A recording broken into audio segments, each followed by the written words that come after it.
Bismillahirrahmanirrahim. Assalamualaikum warahmatullahi wabarakatuh.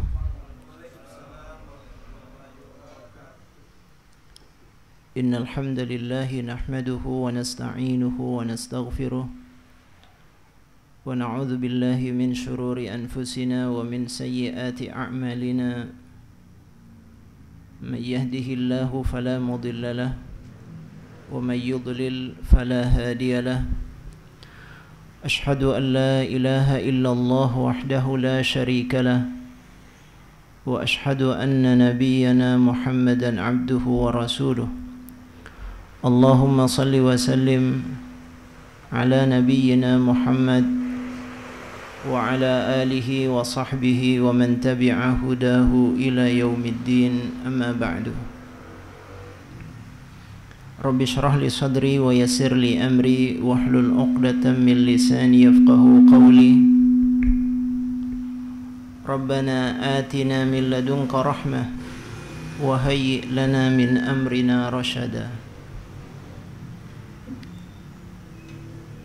Ikhwatal iman rahimakumullah. Alhamdulillah, kita bersyukur kepada Allah. Pada malam hari ini kita diberikan kesempatan duduk dalam majelis ilmu. Mudah-mudahan Allah memberikan ilmu yang bermanfaat kepada kita semuanya. Salawat dan salam semoga tercurah kepada Nabi kita Muhammad sallallahu alaihi wasallam, kepada keluarga beliau, para sahabat dan semua pengikut setia beliau hingga yaumil qiyamah. Pada kesempatan malam hari ini kita akan melanjutkan pembahasan kita Surat As-Saff ayat yang ke-6 dan ke-7. Sebelumnya kita membahas ayat yang ke-5, yaitu terkait dengan apa yang terjadi pada Nabi Musa alaihissalam, sampai pada satu kesimpulan bahwa apa yang terjadi kepada Nabi Musa alaihissalam, di mana Nabi Musa disakiti oleh kaumnya dengan berbagai bentuk tindakan yang dilakukan oleh kaumnya kepada Nabi Musa alaihissalam. Itu juga yang kemudian terjadi kepada Nabi kita Muhammad sallallahu alaihi wasallam. Dan ini adalah sunnatullah, terus berulang semacam itu. Kemudian pada ayat yang ke-6 Allah Subhanahu wa taala berfirman, A'udzu billahi minasyaitonir rajim. Wa idz qala Isa ibn Maryam ya bani Israila inni rasulullah ilaikum musaddiqan lima bayna yadayya minat Taurah wa mubasysyiran bi rasuli ya'ti min ba'di ismuhu Ahmad. فلما جاءهم بالبينات قالوا هذا سحر مبين ومن أظلم ممن افترى على الله الكذب وهو يدعى إلى الإسلام والله لا يهدي القوم الظالمين. Pada ayat yang ke-6 dan ke-7 ini Allah Subhanahu wa taala mengingatkan kita kepada apa yang disampaikan oleh Nabi Isa alaihi salam. Jadi Allah Subhanahu wa taala mengingatkan kita kepada apa yang disampaikan oleh Nabi Isa alaihi salam. yakni Allah Subhanahu wa taala berfirman, wa idz qala Isa ibn Maryam ay wadhkur ya Muhammad liqaumika hadhihi al-qissah aidan, wahai Muhammad, ceritakan pula kisah ini kepada kaummu. Setelah sebelumnya Rasul sallallahu alaihi wasallam disuruh untuk menceritakan kisahnya Nabi Musa. Nah, sekarang kisahnya Nabi Isa alaihi salam. Apa yang disampaikan oleh Nabi Isa penting untuk kita ketahui, dan itu yang disuruh kepada Rasul sallallahu alaihi wasallam untuk disampaikan. yaitu ketika Nabi Isa berkata kepada kaumnya, idh qala Isa bin Maryam, ya bani Israel, wahai bani Israel, aku adalah utusan Allah kepada kalian.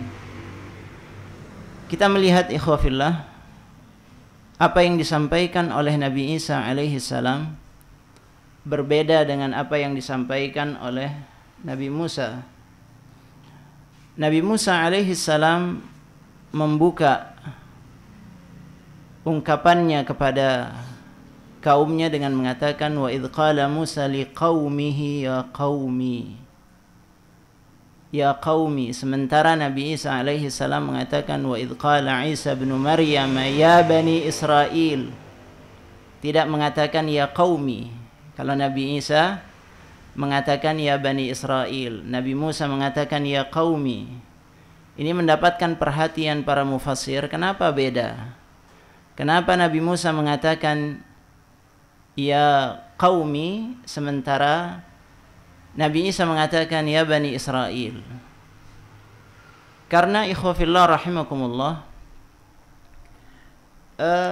Nabi Musa alaihi salam memang bagian dari Bani Israel. Dia adalah keturunan Bani Israel, ya. Ayahnya adalah dari Bani Israel. Sementara Nabi Isa alaihi salam, sebagaimana yang kita ketahui, dia terlahir tanpa ayah. Jadi tidak punya nasab, karena nasab itu ditentukan dari ayah. Dia tidak punya nasab kepada Bani Israel. Dia punya nasab kepada Bani Israel dari ibunya. Karena itu tidak bisa dia mengklaim bahwa dia adalah bagian dari kaumnya itu. Karena beda, dia tidak punya nasab kepada Bani Israel. Karena itu dia tidak mengatakan ya qaumi, tapi dia mengatakan ya Bani Israel. Nah, ini perbedaan kenapa Nabi Musa mengatakan ya qaumi, kenapa Nabi Isa mengatakan ya Bani Israel. Nah, ini yang disebutkan oleh para ulama. Jadi Nabi Isa alaihi salam menegaskan ya Bani Israel. Dan Bani Israel kita tahu itu adalah anak keturunan dari Nabi Yakub alaihi salam. Karena Israel itu adalah nama dari Nabi Yakub alaihi salam. Ya, Yakub bin Ishak bin Ibrahim alaihimussalam. Jadi Bani Israel adalah anak keturunannya Nabi Yakub. Nabi Yakub semua anak keturunannya kemudian disebut dengan Bani Israel. Israel maknanya adalah hamba Allah. Ya, hamba Allah Subhanahu wa taala. Nah, kemudian sesudah itu dikenal dengan Bani Israel, bukan Bani Yakub, tapi Bani Israel. Baiklah, Nabi Isa alaihi salam mengatakan wa idh qala Isa bin Maryam. Ini juga menarik, Isa ibnu Maryam. Biasanya seseorang nasabnya itu kepada ayah, tapi ini kepada ibunya karena dia tidak punya ayah. Jadi setiap orang yang terlahir tanpa ayah itu dinasabkan kepada ibunya, ya. Termasuk diantaranya adalah anak zina. Bukan anak yang berzina, anak dari hasil perzinahan orang tuanya. Karena dia bukan dari satu pernikahan yang sah, tidak bisa dinasabkan kepada orang yang menghamili ibunya. Tidak bisa. Ya. Itu hanya bisa dinasabkan kepada ayah kandungnya yang sah. Tapi kalau tidak terjadi karena hubungan yang sah, akibat perzinahan dan seterusnya, tidak bisa dinasabkan kepada ayahnya. Dia mengaku ini ayah saya dan seterusnya. La. Tidak boleh bernasab kepada ayah yang menghamili ibunya, dan tidak boleh si ayah ini juga yang menghamili ibunya ini menjadi walinya, dan nanti macam-macam ikatannya dengan warisan dan seterusnya. Karena itu nggak boleh main-main di sini, ya, tidak boleh main-main. Jangan sampai masalah ini disepelekan, karena ada sebagian masyarakat menganggap ini sesuatu yang sepele. Tidak demikian. Dalam Islam itu jelas. Sehingga ada yang bertanya, lalu kepada siapa nasabnya? Ya antum kepada ibunya. Kalau ada kasus yang semacam ini, maka si anak itu dinasabkan kepada ibunya, ya, kepada ibunya. Ini yang terjadi kepada, walaupun berbeda tentunya karena Isa tidak punya ayah, dan ini menunjukkan kekuasaan Allah Subhanahu wa taala. Allah Subhanahu wa taala bisa menghadirkan anak dari seorang ayah saja, ya. Misalnya Hawa itu kan dari Adam saja, ya. Dan juga bisa menghadirkan seorang anak dari ibu saja tanpa ayah, Nabi Isa alaihissalam. Dan menghadirkan anak semua manusia pada umumnya dari ayah dan ibu. Ini diantara kudrat Allah Subhanahu wa taala, kekuasaan Allah Subhanahu wa taala. Kita kembali ikhwafillah rahimakumullah. Allah Subhanahu wa taala menegaskan, wa idz qala Isa ibn Maryam ya bani Israil inni rasulullah ilaikum. Dia mengatakan kepada kaumnya, kepada Bani Israel, wahai Bani Israel, katanya Nabi Isa alaihi salam, inni rasulullah ilaikum, aku adalah utusan Allah kepada kalian. Aku adalah utusan Allah kepada kalian. Inni rasulullah ilaikum. Apa yang dibawa oleh Isa alaihi salam ketika dia mengatakan inni rasulullah ilaikum, berarti dia hanyalah seorang manusia yang diutus oleh Allah Subhanahu wa taala. Dia bukan anak Allah Subhanahu wa taala sebagaimana yang diklaim oleh sebagian manusia. Tidak demikian. Laqad kafara alladzina qalu, sesungguhnya kafir orang yang mengatakan Al-Masih ibnullah, bahwa Al-Masih adalah anak Allah Subhanahu wa taala. Tidak benar. Di sini ditegaskan oleh Nabi Isa alaihi salam, dia sendiri mengatakan inni rasulullah ilaikum, aku adalah utusan Allah. Bukan siapa-siapa. Aku hanyalah utusan Allah Subhanahu wa taala, diutus oleh Allah kepada kalian. Ilaikum. Apa misi yang dibawa oleh Nabi Isa alaihi salam? Dia mengatakan musaddiqan lima baina yadayya minat Taurah, bahwa aku membenarkan apa yang ada di hadapanku dari At-Taurah. Maksudnya membenarkan kitab Taurat yang ada di hadapanku, ya. Membenarkan kitab Taurat yang dibawa oleh Nabi Musa alaihi salam, yang diturunkan kepada Nabi Musa alaihi salam. Jadi Nabi Isa alaihi salam membenarkan kitab Taurat yang diturunkan sebelumnya kepada Nabi Musa alaihi salam. Dan memang demikian para nabi, antara satu dengan yang lain saling mendukung, saling menguatkan. Tidak ada benturan, tidak ada kontradiksi. Mereka saling menguatkan, saling mendukung, saling membenarkan. Dan itu yang dilakukan oleh Nabi Isa kepada Nabi Musa alaihi salam. Jadi Nabi Isa alaihi salam mengatakan musaddiqan lima baina yadayya minat Taurah. Jadi kandungan dari kitab Taurat itu dibenarkan oleh Nabi Isa. Dibenarkan oleh Nabi Isa alaihi salam. Tidak hanya itu, tidak hanya membenarkan kitab suci sebelumnya, tapi juga Nabi Isa memberikan kabar gembira, wa mubasyiran bi rasulin ya'ti min ba'di ismuhu Ahmad. Juga aku memberikan kabar gembira dengan datangnya seorang rasul yang datang sesudahku, min ba'di. Ini penegasan dari Nabi Isa alaihi salam, min ba'di ismuhu Ahmad. Dia memberikan kabar gembira akan datang seorang rasul sesudahnya.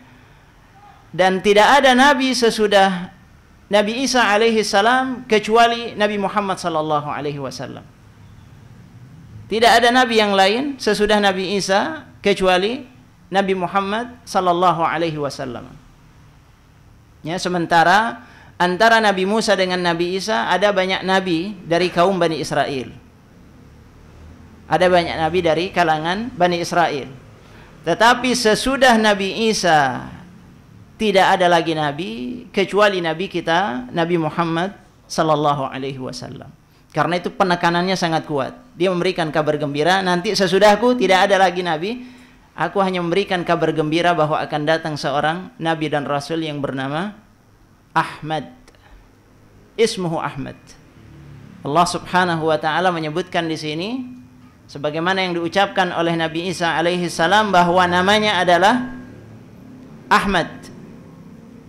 Ya, namanya adalah Ahmad. Dan nama Ahmad ini memang salah satu nama yang dimiliki oleh Nabi kita Muhammad sallallahu alaihi wasallam. Ya.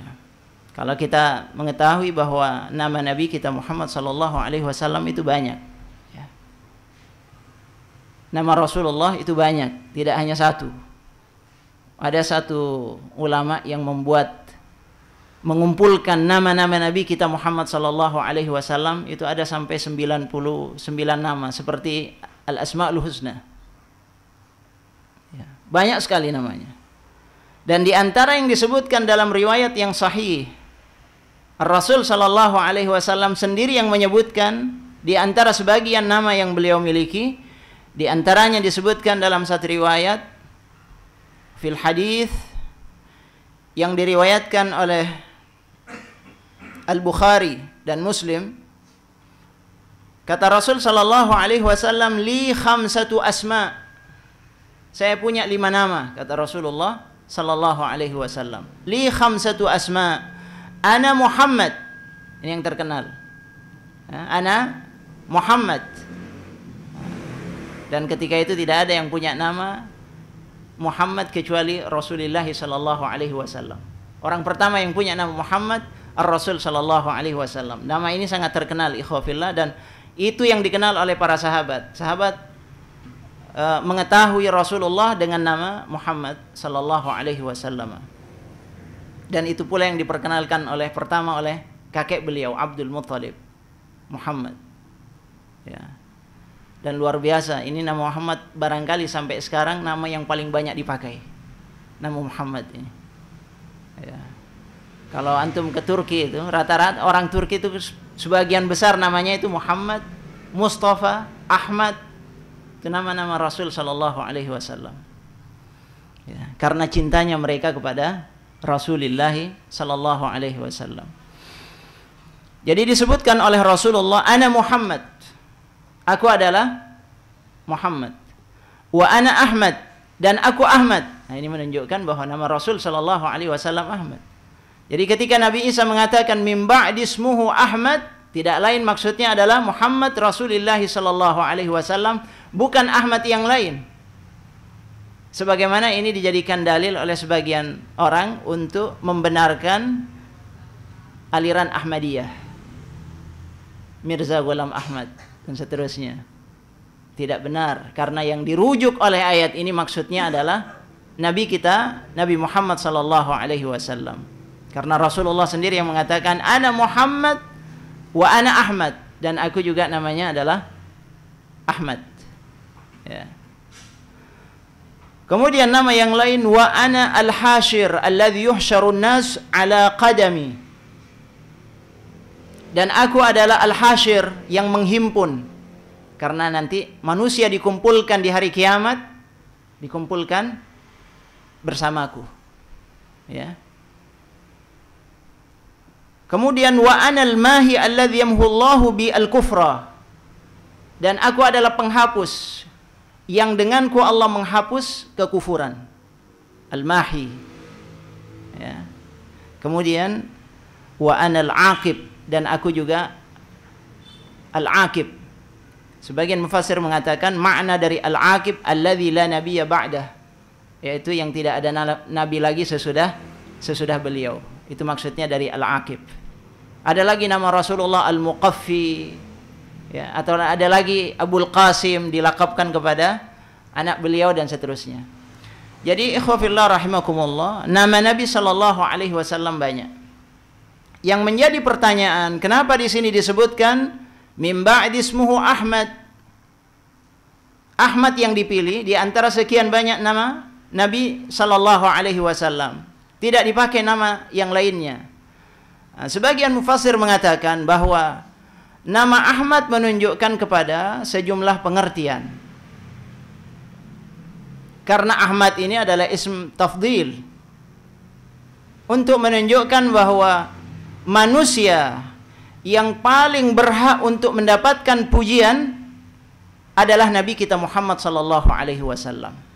Lebih dari yang lainnya, barangkali fulan layak dipuji, barangkali fulan layak dipuji, fulan layak dipuji karena berbagai hal yang dia miliki, sifatnya, perbuatannya, ya, kecerdasannya dan seterusnya.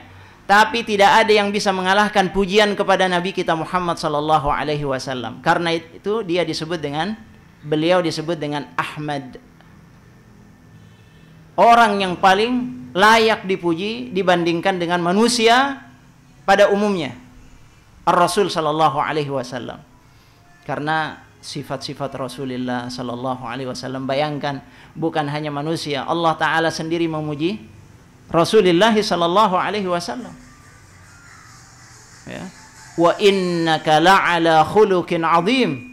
Engkau wahai Muhammad memiliki akhlak yang sangat agung. Ini pujian langsung dari Allah Subhanahu wa taala. Dan banyak lagi pujian yang diberikan oleh Allah kepada Rasul sallallahu alaihi wasallam. Karena memang manusia yang paling layak dipuji adalah Rasul sallallahu alaihi wasallam. Nabi kita Muhammad sallallahu alaihi wasallam, akhlak beliau, ibadah beliau luar biasa. Sifat-sifat beliau luar biasa. Jadi banyak hal yang menjadikan Rasulullah layak untuk mendapatkan pujian, karena itu disebut dengan Ahmad. Sehingga jangankan orang muslim, ya kadang-kadang kita bertanya, kalau begitu, kalau Allah Ta'ala saja memuji Rasul Sallallahu Alaihi Wasallam, gitu ya, dan bahkan orang-orang kafir juga memuji Rasul Sallallahu Alaihi Wasallam, walaupun ada di antara mereka yang memuji, kemudian mereka beriman kepada Rasulullah, tapi ada juga yang memuji tanpa disertai dengan keimanan kepada Rasul Sallallahu Alaihi Wasallam, dan itu diakui oleh banyak kalangan, gitu ya. Di antaranya Abu Talib sendiri mengakui Rasul Sallallahu Alaihi Wasallam. Abu Talib mengakui kemuliaan yang dimiliki oleh Rasul Sallallahu Alaihi Wasallam. Termasuk dari kalangan modern ini, misalnya kalau kita baca bukunya Michael Hart, ya, yang menulis 100 tokoh yang paling berpengaruh di dunia. Dia tulis itu sejarah manusia, 100 tokoh yang paling berpengaruh di dunia. Yang dia letakkan di posisi paling atas adalah Rasul Sallallahu Alaihi Wasallam Muhammad. Ini orang non muslim, tapi dia mengakui kemuliaan yang dimiliki oleh Rasul Sallallahu Alaihi Wasallam. Jadi kita lihat, ikhwafillah rahimakumullah, memang dia adalah Ahmad. Ya, jadi benar kalau disebutkan namanya adalah Ahmad. Bahkan dalam satu tulisan Mahatma Gandhi juga memuji Rasulullah sallallahu alaihi wasallam. Banyak, ya, banyak orientalis itu yang ketika mempelajari sejarah Rasulullah sallallahu alaihi wasallam, mereka tidak bisa tidak harus mengakui keutamaan yang dimiliki oleh Rasulullah sallallahu alaihi wasallam. Kalau demikian, pertanyaannya adalah bagaimana dengan kita? Apakah kita sudah banyak memuji Rasulullah sallallahu alaihi wasallam? Ya. Nah, ini disebutkan bahwa di antara sebab kenapa Rasulullah disebutkan di sini dengan nama Ahmad, karena beliau adalah manusia yang paling banyak dan paling layak untuk mendapatkan pujian, ya, Rasulullah sallallahu alaihi wasallam. Kemudian yang kedua, di antara sebab yang lainnya disebut dengan Ahmad karena tidak ada pujian yang lebih baik daripada pujian yang diberikan oleh Rasulullah sallallahu alaihi wasallam. Jadi di satu sisi beliau adalah orang yang paling layak dipuji, tapi di sisi yang lain orang yang paling banyak memuji Allah Subhanahu wa taala adalah Rasulullah sallallahu alaihi wasallam. Ini di sisi yang lain. Yang paling banyak memuji Allah Subhanahu wa taala adalah Rasulullah sallallahu alaihi wasallam, sehingga disebutkan dalam sejumlah kitab tafsir, Ar-Rasul sallallahu alaihi wasallam adalah Ahmadul Hamidin. Ahmadul Hamidin, orang yang paling bagus, orang yang paling banyak memuji Allah Subhanahu wa taala. Ya. Rasulullah sallallahu alaihi wasallam. Ya. Dan kata alhamdu ini beda dengan asyukru. Kita harus bedakan ini. Alhamdu beda dengan asyukru. Alhamdu ini diberikan, pujian ini diberikan baik terkait, biasanya asyukru itu kalau ada orang yang memberikan kebaikan kepada kita, kita ucapkan terima kasih, syukron, karena dia memberikan kebaikan kepada kita. Sebatas itu. Tapi kalau alhamdulillah bukan hanya itu, dia lebih luas daripada itu. Pujian ini diberikan kalau kita melihat ada sesuatu yang menakjubkan pada orang tersebut, ada keindahan yang dimiliki pada orang tersebut. Walaupun barangkali dia tidak memberikan kebaikan kepada kita, tapi kebaikan yang melekat padanya itu sudah cukup untuk membuat kita memuji orang itu. Misalnya Allah Subhanahu wa taala, ketika kita mengucapkan alhamdulillah, segala puji bagi Allah, karena Allah itu maha indah. Allah itu maha agung. Ya, di samping kita pantas bersyukur kepada Allah atas segala nikmatnya, tapi di sisi yang lain juga Allah maha indah, maha agung, maha gagah dan seterusnya. Itu sifat-sifat yang melekat pada Allah Subhanahu wa taala. Nah, demikian pula pada Rasulullah sallallahu alaihi wasallam. Rasul sallallahu alaihi wasallam dari sisi fisiknya, ya, beliau adalah orang yang paling tampan dan seterusnya, ya. Jadi Rasul sallallahu alaihi wasallam adalah orang yang paling layak mendapatkan pujian. Dan Rasulullah sallallahu alaihi wasallam juga orang yang paling banyak memuji Allah Subhanahu wa ta'ala, ya. Dan itu kita lihat bagaimana tidak Rasul sallallahu alaihi wasallam yang mengajarkan kita untuk banyak memuji Allah Subhanahu wa ta'ala. Alhamdulillah tamlaul mizan, kata Rasul sallallahu alaihi wasallam. Satu kata alhamdulillah itu akan memberatkan timbangan hasanat kita nanti di yaumil qiyamah. Ini Rasulullah. Rasul sallallahu alaihi wasallam juga yang menyuruh kita, mengajarkan kepada kita untuk membaca dalam setiap salat kita surat Al-Fatihah. La salata liman lam yaqra' bi Fatihatil kitab. Dan surat Al-Fatihah itu dimulai dengan alhamdulillah, pujian kepada Allah Subhanahu wa taala. Dan umat Muhammad nanti adalah umat yang membawa liwa alhamdi, panji pujian. Jadi ini adalah umatnya Nabi Muhammad sallallahu alaihi wasallam yang banyak memuji Allah taala. Itu dengan lisannya beliau memuji Allah Subhanahu wa taala, dan dengan tingkah lakunya, dengan perbuatannya, dengan amalnya, dengan ibadahnya. Karena Rasul sallallahu alaihi wasallam banyak menunjukkan syukurnya kepada Allah Subhanahu wa taala. Sehingga dalam satu riwayat tentang salat tahajud misalnya, qiyamul lail yang dilakukan oleh Rasulullah hatta tawarrama qadama, ya, hatta tatawarrama qadama, sampai kaki Rasul sallallahu alaihi wasallam bengkak ketika ditanya oleh Sayyidah Aisyah radhiyallahu anha, bukankah semua dosamu sudah dihapuskan, yang terdahulu maupun yang akan datang, kenapa sampai begini ya Rasulullah? Rasul sallallahu alaihi wasallam mengatakan, afala akuna abdan syakura,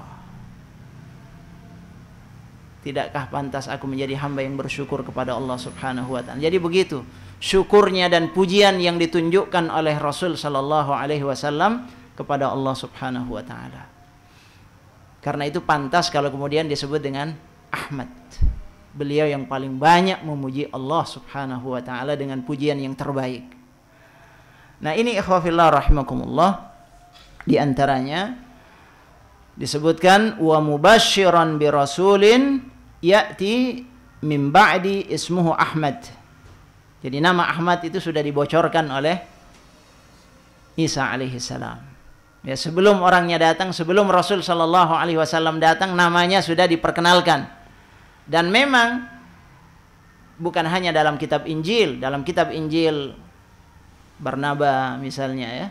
Dalam kitab Injil yang asli itu disebutkan nama Rasul sallallahu alaihi wasallam, bahwa akan datang nanti seorang utusan yang bernama Ahmad dan seterusnya. Demikian pula dalam kitab Taurat, demikian pula dalam kitab-kitab suci yang lainnya. Dan ini juga dikuatkan oleh sejumlah nas yang menunjukkan bahwa mereka sudah tahu tentang Rasul sallallahu alaihi wasallam sebelum Rasul sallallahu alaihi wasallam diutus sebagai nabi dan rasul. Apa dalilnya? Ada banyak riwayat ikhwafillah bahwa ini kabar kedatangan Rasulullah itu sudah diberitahukan dalam kitab-kitab suci sebelumnya. Di antaranya disebutkan misalnya tentang kisah Islamnya Salman Al-Farisi. Barangkali kita masih ingat bagaimana Salman Al-Farisi masuk Islam. Di antara sebabnya adalah karena beliau mendengar dalam kitab Injil ya, dari seorang pendeta bahwa nanti akan datang sesudahku seorang nabi dari Jazirah Arab. Ditunjukkan tanda-tandanya bahwa nabi tersebut hanya menerima hadiah, tidak menerima sedekah. Dan di antara kedua pundaknya ada khatamun nubuwah, ada tanda kenabian. Itu dicari sama Salman Al-Farisi sampai dia pergi ke Madinah. Ketika sampai di Madinah, dia lihat ciri-ciri yang dimaksud mendekati apa yang dia lihat dari sosok Nabi Sallallahu Alaihi Wasallam. Pertama dia tes Rasul Sallallahu Alaihi Wasallam, dikasih sedekah, ditolak oleh Rasul Sallallahu Alaihi Wasallam. Mulai dia melihat jangan-jangan ini orangnya. Ketika dikasih hadiah, diterima oleh Rasul Sallallahu Alaihi Wasallam. Ini sudah dua tanda kenabian yang ada pada Rasul Sallallahu Alaihi Wasallam. Dan satu ketika, ya, ketika beliau bersama dengan Rasul Sallallahu Alaihi Wasallam, beliau berusaha untuk melihat apa yang ada di antara dua pundak Rasul Sallallahu Alaihi Wasallam. Sampai rupanya Rasul Sallallahu Alaihi Wasallam tahu apa yang kau inginkan. Engkau akan melihat kedua pundakku. Dibuka oleh Rasulullah, ternyata ada tanda kenabian. Di situ kemudian dia masuk Islam. Ini menunjukkan bahwa dari mana dia tahu? Dia mengetahui akan datangnya seorang Rasul dari informasi yang diberikan oleh pendeta sebelumnya, dari kitab yang dikabarkan kepadanya. Nah, dan juga banyak riwayat yang lain, misalnya seperti Waraqah bin Naufal, ya, ketika Rasul Sallallahu Alaihi Wasallam mendapatkan wahyu pertama Iqra, Sayyidah Khadijah radhiyallahu anha mengajak Rasul Sallallahu Alaihi Wasallam untuk bertemu dengan sepupunya Waraqah bin Naufal. Kemudian Waraqah bin Naufal membenarkan, ya, apa yang dibawa oleh Nabi kita Muhammad Sallallahu Alaihi Wasallam. Kata Waraqah bin Naufal, ini persis seperti apa yang diturunkan kepada Nabi Musa alaihi salam, dan seterusnya. Riwayat yang lain misalnya Najasyi, Raja Najasyi, Najasyi Habasyah. Ketika sebagian orang hijrah ke Habasyah, dipimpin diantaranya oleh Ja'far bin Abdul Muttalib. Ketika sampai ke sana, ternyata diikuti oleh Amr bin As sebagai utusan dari orang-orang kafir Quraisy ketika itu. Sampai di sana Amr bin As meminta agar Najasyi itu menyerahkan rombongan kaum muslimin kepadanya, tetapi ditolak oleh Najasyi. Nah, kemudian Ja'far bin Abdul Muttalib mengungkapkan beberapa hal tentang Nabi kita Muhammad sallallahu alaihi wasallam. Apa yang diajarkan oleh Rasulullah, apa yang disampaikan oleh Rasulullah. Ketika mendengar apa yang dikatakan oleh Ja'far bin Abdul Muttalib, langsung Najasyi tadi mengatakan, "Wallah, ini persis seperti yang turun kepada Isa alaihi salam. Ini persis seperti yang disampaikan oleh Isa alaihi salam." Ini menunjukkan, ikhwah fillah rahimakumullah, benar yang dikatakan oleh Allah, "Wa mubasysyiran bi rasulin ya'ti min ba'di ismuhu Ahmad." Bahwa Rasul Sallallahu Alaihi Wasallam itu sudah dikabarkan sebelumnya oleh Nabi Isa Alaihi Salam, dan banyak sekali. Di antaranya Abdullah bin Salam juga masuk Islam karena mendengar, ya, pernah membaca dalam kitab Injil, kemudian ternyata persis seperti yang dia lihat pada sosok Nabi Muhammad Sallallahu Alaihi Wasallam. Nah, ini ikhwah fillah rahimakumullah yang disebutkan oleh Isa. Wa mubasysyiran bi rasulin ya'ti min ba'di ismuhu Ahmad. Falamma ja'ahum bil bayyinat qalu hadza sihrun mubin. Ya. Disebutkan di sini falamma ja'ahum Isa bil mu'jizat al wadihat min ihya'il mauta wa ibra'il akmah wal abras wa nahwi dzalika min al mu'jizat ad-dalla ala sidqihi fi da'war risalah. Ketika datang Isa alaihi salam kepada mereka dengan membawa berbagai bukti kenabian beliau, dengan berbagai mukjizat yang beliau bawa. Di antara mukjizat yang dibawa oleh Nabi Isa alaihi salam disebutkan di sini, di antaranya adalah beliau bisa menghidupkan orang mati, tentunya dengan izin Allah, bukan kemampuan beliau sendiri, tapi Allah memberikan kemampuan kepada Nabi Isa untuk menghidupkan orang mati. Ya, burung bisa dihidupkan oleh Nabi Isa alaihi salam. Dia buat dari tanah dan ternyata kemudian ditiupkan, dia bisa menjadi burung beneran dan seterusnya. Ini adalah kemampuan-kemampuan yang dimiliki oleh Nabi Isa sebagai bentuk mukjizat yang diberikan oleh Allah kepada beliau. Wa ibra'il akmah wal abras, bisa menyembuhkan orang yang kena penyakit sopak gitu ya, lepra dan seterusnya. Ini kemampuan Nabi Isa alaihi salam. Dan berbagai mukjizat yang lainnya. Sebagian mufassir mengatakan bahwa yang dimaksud falamma ja'ahum bil bayyinat di sini bukan Nabi Isa. Tapi yang dimaksud adalah Nabi Muhammad sallallahu alaihi wasallam. Jadi Nabi Isa mengatakan wa mubasysyiran bi rasulin ya'ti min ba'di ismu Ahmad. Akan datang nanti seorang nabi yang bernama Ahmad. Rasul yang bernama Ahmad.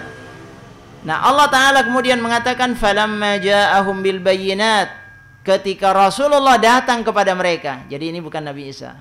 Ya, sebagian mufassir mengatakan ini Rasulullah. Ketika Muhammad sallallahu alaihi wasallam datang kepada mereka dengan membawa berbagai bukti yang pernah disampaikan oleh Nabi Isa alaihi salam, qalu hadza sihrun mubin. Mereka mengatakan ini sihir. Sihir yang nyata, ini sihir yang jelas. Mereka tidak percaya kepada apa yang dibawa oleh Nabi Muhammad sallallahu alaihi wasallam. Terlepas dari perbedaan pendapat, intinya adalah bahwa ketika mereka mendapatkan bukti-bukti kebenaran itu di hadapan mereka, orang yang punya penyakit dalam hatinya tetap tidak mau percaya. Tetap ingkar mereka. Padahal kebenaran itu telah jelas datang kepada mereka. Karena itu pada ayat yang ke-7 Allah Ta'ala mengatakan wa man adlamu mimman iftara 'ala Allahil kadhiba wa huwa yud'a ilal Islam. Apa ada orang yang lebih zalim daripada orang yang mengada-adakan kebohongan atas nama Allah? Sudah jelas, buktinya jelas. Ya, tanda-tandanya jelas. Tapi mereka tetap mengadakan kedustaan, mengingkari semua itu. Wa huwa yud'a ilal Islam. Padahal mereka diajak kepada Islam. Apa yang dibawa oleh Nabi Isa adalah al-Islam. Apa yang dibawa oleh Nabi Musa adalah al-Islam. Apa yang dibawa oleh Nabi kita Muhammad sallallahu alaihi wasallam adalah al-Islam. Tapi mereka ingkar, tidak mau diajak kepada Islam. Kata Allah Ta'ala, wallahu la yahdil qaumadh dhalimin. Allah tidak akan memberikan hidayah kepada kaum yang zalim. Jadi kalau yang pertama pada ayat sebelumnya, pada ayat yang kelima, Allah Ta'ala mengatakan wallahu la yahdil qaumal fasiqin. Pada ayat yang ketujuh ini Allah mengatakan wallahu la yahdil qauma adh-dhalimin. Jadi orang yang fasik, orang yang zalim, itu yang akan terhalang dari hidayah Allah Subhanahu wa Ta'ala.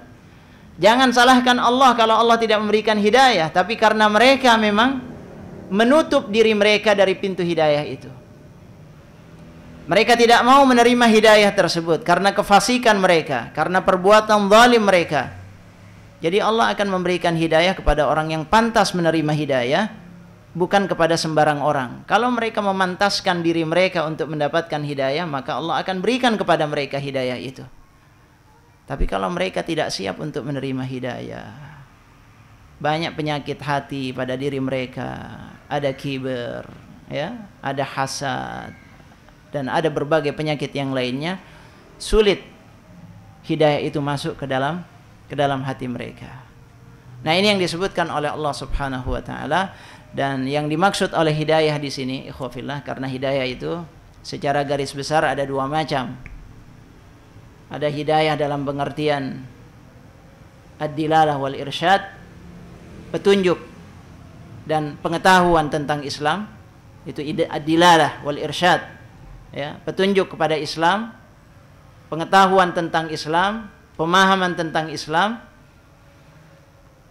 Dan itu yang disampaikan oleh setiap nabi dan rasul, termasuk yang disampaikan oleh Nabi kita Muhammad sallallahu alaihi wasallam. Rasulullah menuntun mereka kepada Islam, memberitahukan mereka, menjelaskan mereka kepada Islam. Ini hidayah dalam pengertian pertama. menunjukkan mereka kepada Islam. Ini loh Islam. Ini yang harus kalian kerjakan, ini hak, ini batil, ini halal, ini haram, dan seterusnya. Itu yang dilakukan oleh setiap nabi dan rasul. Nah, hidayah yang dimaksud di sini bukan itu. Kalau itu mereka sudah faham. Mereka sudah tahu, mereka sudah baca dalam kitab suci mereka. Tanda-tandanya jelas. Cuma yang dimaksud di sini adalah hidayah dalam pengertian kedua. Hidayah dalam pengertian at-taufiq minallahi subhanahu wa ta'ala. Taufik dari Allah. Hidayah dalam pengertian taufik, ya ini bagaimana Allah memberikan kekuatan kepada mereka untuk mengamalkan apa yang mereka ketahui. Banyak orang yang tahu tapi tidak mengamalkan. Banyak orang yang tahu tapi tidak mau mempraktekkan. Ada orang tahu salat itu wajib, tapi dia tidak mau salat, berarti dia tidak dapat hidayah dari Allah subhanahu wa ta'ala, tidak dapat hidayah at-taufiq. Nah karena itu yang kita harapkan adalah tidak hanya sekedar tahu dan tidak hanya sekedar faham tentang Islam, tapi kita berharap kepada Allah, Allah memberikan taufik kepada kita untuk mengamalkan ajaran-ajaran Islam. Dan kalau kita ingin mendapatkan hidayah dalam pengertian taufik kepada al-Islam ini, maka jangan sampai kita termasuk orang-orang yang fasik, dan jangan sampai kita termasuk orang-orang yang zalim. Orang yang zalim adalah orang yang dia tahu tapi tidak mau mengamalkan apa yang dia ketahui, tidak mau menerima apa yang dia ketahui, tidak mau mengakui apa yang dia ketahui. Mudah-mudahan ikhwafillah rahimakumullah, Allah memberikan taufiknya kepada kita semuanya. Wabillahi taufiq wal hidayah war ridha wal inayah ihdinas siratal mustaqim. Assalamualaikum warahmatullahi wabarakatuh.